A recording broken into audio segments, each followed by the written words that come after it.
So this is the info card. It contains short description and prices of the products.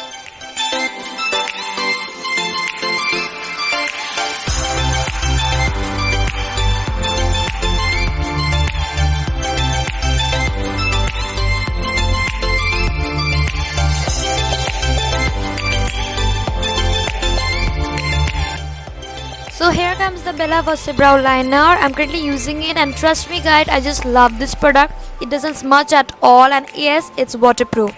It lasts really long to the brows.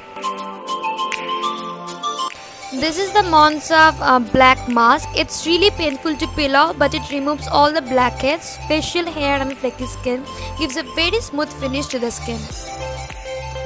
The next product I got is the Blossom Kochhar Oxy Pack. I applied this product and leave overnight. The next morning I feel my skin a bit brighter after washing.